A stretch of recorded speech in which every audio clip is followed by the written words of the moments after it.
Bienvenue dans cette nouvelle vidéo et aujourd'hui je veux vous parler du fonctionnement du sommeil. Si vous arrivez sur cette chaîne, que vous posez des questions sur votre sommeil ou sur le sommeil de vos proches, la première chose à avoir en tête pour ensuite pouvoir éventuellement changer des choses, faire évoluer des habitudes, c'est déjà de comprendre le sommeil, de comprendre qu'est-ce qui se passe dans notre tête, qu'est-ce qui se passe dans notre corps lorsque nous dormons ou plus exactement pour dormir.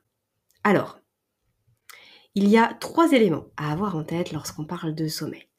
La première, ça va être ce qu'on appelle la pression de sommeil. La pression de sommeil, c'est le fait de se sentir fatigué. Alors, ça peut paraître bête comme ça, mais c'est pas du tout une vue de l'esprit, le fait de se sentir fatigué. C'est vraiment parce qu'il y a une accumulation d'une molécule qu'on appelle l'adénosine au niveau du cerveau qui va se faire tout au long de la journée, tout au long du fonctionnement de votre corps et qui envoie le signal au fur et à mesure de son accumulation dans le cerveau, qui envoie le signal qu'il faut aller se reposer, qui envoie le signal qu'il faut un nettoyage du cerveau. Cette adénosine, c'est un sous-produit de l'activité cellulaire. Et donc, plus on va faire de choses dans notre journée, plus vous allez être actif, que ce soit au niveau physique, cérébral, mais aussi émotionnel, et plus vous allez produire d'adénosine.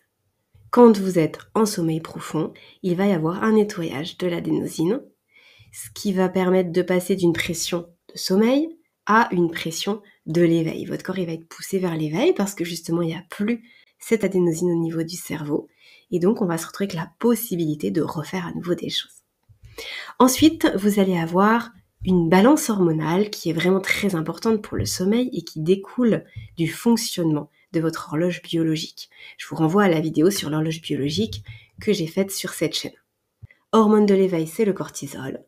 Hormone du sommeil, c'est la mélatonine. Je fais une petite précision, la mélatonine, c'est pas une hormone sédative, c'est pas une hormone qui va vous shooter, vous endormir comme peut le faire par exemple un somnifère, en tout cas parfois. Ça va vraiment être une hormone qui va venir induire le sommeil, qui va venir dire à vos organes, c'est le moment de passer dans un autre mode. Et elle contribue aussi à la baisse de la température. On verra juste après que c'est un élément à prendre en compte. Et le cortisol, alors on appelle souvent le cortisol l'hormone du stress, simplement parce que c'est l'hormone de l'adaptation. Donc plus il y a besoin de s'adapter, donc plus il y a de stimuli, plus il y a de stresseurs, d'éléments qui vont venir générer, demander cette adaptation, plus on va produire de cortisol, et donc plus on va être dans une sensation, dans une situation interne de stress. Mais avant toute chose, le cortisol, c'est du coup notre hormone de l'éveil, celle qui nous permet de nous lever du lit le matin. Votre corps va produire de la mélatonine en soirée, à peu près 1h30 à 2h avant votre horaire habituel de coucher, vous commencez à produire suffisamment de mélatonine pour justement ensuite aller vers le sommeil. Vous allez en produire une bonne partie de la nuit, jusqu'à peu près au petit matin, et à partir de 5h, vous commencez à produire du cortisol. Il va y avoir vraiment un gros pic pendant la matinée, jusqu'en début d'après-midi, et ensuite ça décroît petit à petit, et on est censé vraiment plus produire de cortisol le soir au moment du coucher, justement pour laisser la place à la production de mélatonine. Quand vous avez votre cortisol qui est trop élevé le soir, c'est compliqué d'aller vers le sommeil. Si vous avez trop peu de synthétisation de mélatonine, c'est compliqué pour aller vers le sommeil et pour y rester. Donc on est vraiment sur un double enjeu lorsqu'on parle de l'horloge biologique et de notre système hormonal. Et puis le troisième élément, ça va être la température du corps. Elle fluctue sur 24 heures. On a une température plus élevée vers 16-17 heures et plus basse vers 5 heures du matin. Il y a presque 1 degré d'écart entre ces deux moments de la journée de 24 heures. Pour aller vers le sommeil, on s'est rendu compte que c'était nécessaire que la température puisse baisser. Donc si vous prenez un bain froid ou une douche froide et que vous allez avoir votre corps justement qui va faire plus de température pour gérer ce que vous lui amenez ça au moment du coucher, ça va pas être favorable au sommeil. Si à l'inverse vous faites un sauna, un hammam ou un bain hyper chaud, ça va pas non plus être favorable pour le sommeil. Si vous êtes dans une chambre surchauffée, on est dans les mêmes répercussions sur le sommeil, c'est pas favorable. Si vous avez ces 3 éléments-là qui se synchronisent le soir au moment du coucher, c'est-à-dire vous avez la température qui baisse, vous avez une production suffisante de mélatonine, une baisse du cortisol et une pression de sommeil, donc suffisamment d'adénosine de cumuler au niveau cérébral, eh bien, vous allez aller sereinement vers le sommeil. Vous allez vous endormir comme un charme et vous allez pouvoir passer une bonne nuit récupératrice et un sommeil qu'on appelle consolidé, c'est-à-dire un sommeil d'une traite et vous levez le lendemain matin, vous êtes bien.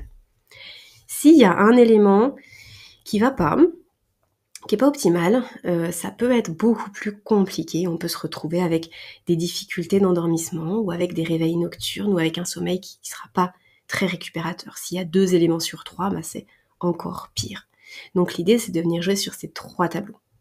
Et les 3 conseils que je vais vous partager justement, que vous allez pouvoir mettre en place dans votre quotidien, qui répondent à ce que je viens de citer jusqu'à maintenant, donc qui vont favoriser le sommeil et puis la synchronisation de ces 3 piliers du sommeil, ça va être le fait de bien gérer votre exposition à la lumière. Alors vous avez peut-être déjà entendu dire qu'il faut faire attention aux écrans pour la lumière bleue, et c'est vrai, c'est-à-dire que si vous vous exposez le matin à la lumière naturelle, ça va vous aider à pouvoir le soir produire plus de mélatonine. Mais pour ça, il faut aussi que le soir, vos yeux ne soient pas exposés à la lumière artificielle, à la lumière des écrans juste avant le coucher, parce que sinon vous coupez la production de mélatonine et vous exacerbez la production de cortisol, et on l'a vu dans la vidéo, justement c'est ce qu'on cherche à éviter, on veut l'inverse. Ensuite, il y a un autre élément qui va permettre de synthétiser plus de mélatonine, de faire baisser le cortisol, ça va être le fait d'avoir un petit sas de décompression avant le coucher. Le fameux rituel du coucher, la routine du coucher ou les habitudes du coucher, vous pouvez l'entendre sous différents termes et peu importe. C'est le fait d'avoir un temps juste avant votre heure d'endormissement.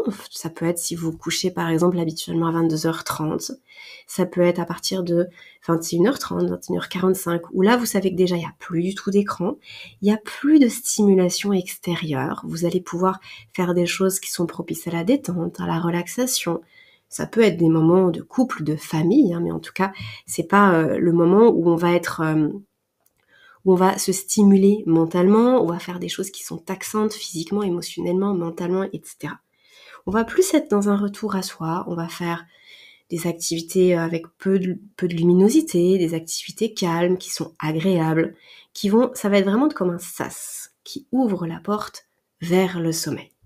Ce rituel du coucher, l'idéal, c'est qu'il vous soit propre, que ce soit vous qui le fassiez, parce que comme ça vous allez pouvoir y mettre des choses agréables que vous aimez, ça peut être des activités manuelles, de la musique, de la lecture, bref, on peut le composer de plein de façons différentes, mais l'idée c'est qu'il soit tout le temps le même, si possible. En tout cas, que vous ne soyez pas en train de réfléchir chaque soir, qu'est-ce que je vais faire à ce moment-là, parce que en fait c'est un peu énergivore de réfléchir, votre cerveau il fait ça toute la journée, ça va être très reposant, très apaisant pour lui, d'être un petit peu comme guidé et de savoir, ok, je sais qu'à 21h30, je fais ça, je passe à la salle de bain, je lis, voilà.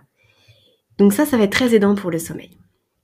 Et puis bien sûr, l'élément qui va permettre de faire baisser le cortisol est souvent ce qui porte préjudice à ces mécanismes du sommeil, c'est le stress. Donc bien sûr que la gestion du stress, elle va être très importante. Quand je dis ça, honnêtement, c'est comme si j'avais rien dit, j'en ai bien conscience, parce que le stress, il a 1001 facettes, il y a 1001 leviers pour pouvoir gérer son stress.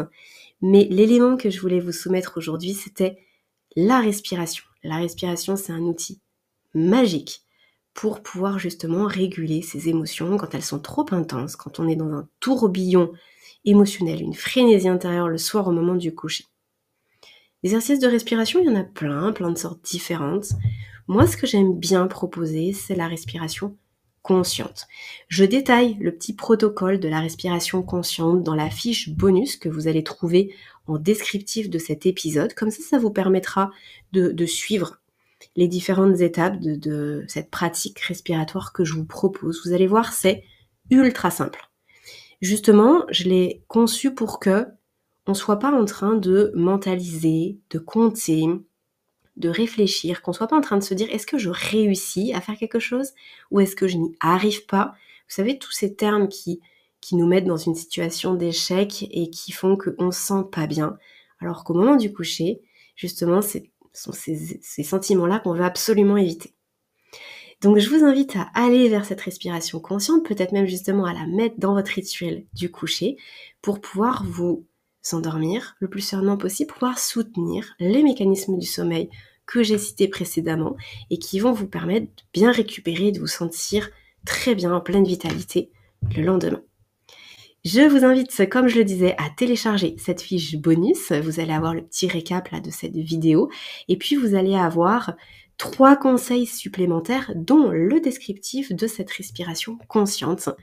Vous allez pouvoir comme ça avoir plein d'outils pour pouvoir améliorer votre sommeil et profiter pleinement de votre journée. N'oubliez pas de partager cette vidéo et de la liker. Donc si vous appréciez le travail que je vous propose sur cette chaîne autour du sommeil, de la résolution des troubles du sommeil, eh bien faites-le moi savoir. C'est juste un clic pour vous et c'est vraiment très important pour moi, pour le référencement des vidéos et de cette chaîne. Je vous remercie, je vous dis à très bientôt pour une prochaine vidéo et d'ici là, reposez-vous bien.